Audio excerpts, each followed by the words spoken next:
I pointed this out before, and I'll probably point it out again. And probably you've even seen this before uh, in looking at some of our previous Psalms or even in your own reflections.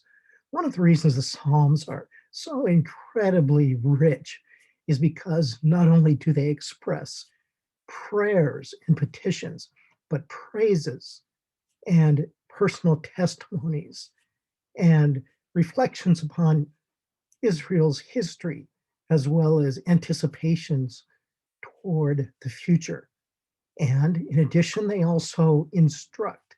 And so several of the Psalms are a combination of all the above or various mixes of what I've just said.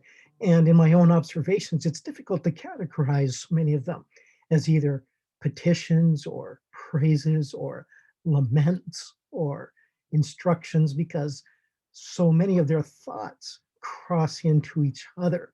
And that is perhaps why they are so richly poetic, because they express images and feelings and thoughts and struggles and victories simultaneously and back and forth. And so we see that all demonstrated here in Psalm 30, where David begins his reflection by exalting the Lord and making that a commitment, perhaps reflecting back upon Exodus 15:2, or at least alluding to it, when the Lord delivered the Israelites from the Egyptians who chased them. And also, we see in another statement in early in the psalm where David earlier reflects upon how he knows that he will be secure, or that he is secure, and that God will raise him out of death. And here you can see in verse 3 of Psalm 30, the Lord, or rather David, expresses his praises because of that reality. We see that earlier the Lord, or rather David, reflected upon how the Lord is his rock, and that if he does not intervene, then David will be like those who go down to the pit, that is, to the grave itself. And in this situation, it is as if David has actually already been raised from the dead. And I would think that this is his anticipation of how the Messiah himself, the coming king, will one day be raised from the dead, if in fact he ever uh, has to die for his people. Of course, we know from the New Testament and from the life of Jesus that we have a better angle than David did, because we know that Jesus did in fact die for his people and that the Lord did raise him up out of the pit. We also see about halfway through the psalm how David testifies that the Lord has in fact answered his prayer, and that even though he, in whatever situation this refers to, was sad and faced difficult times, he is now able to look back and say that he knows rejoicing comes in the morning. And we see earlier in at least Psalm 6 how David expressed a very difficult situation and was very sad, as expressed in that psalm, how because of whatever situation he faced in that, as expressed in that psalm, he was weeping and in deep despair.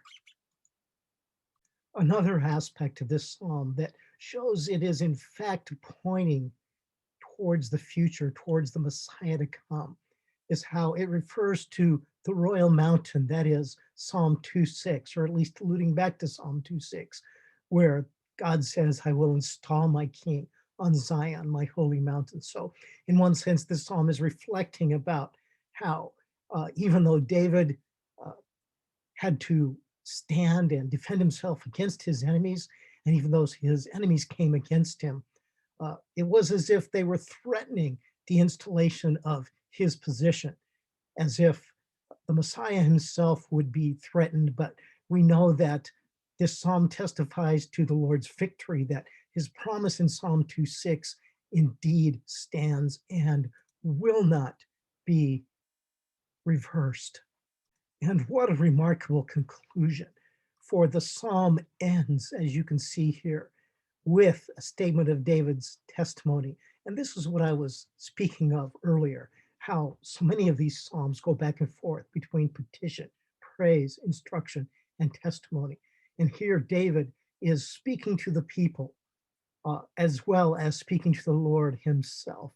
And not only does he provide an example of such praying, such petition, such praising, but indeed looks forward to how the future king, the future Messiah himself, is the one who gives voice to this particular conclusion, this testimony.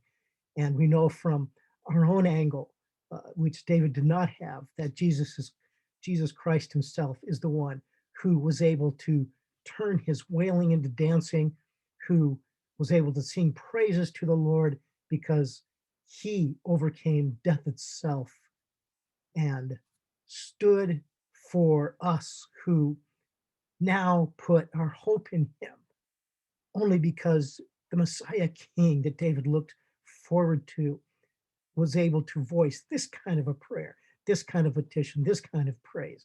We too are able to express the same kind of expression to the Lord our God.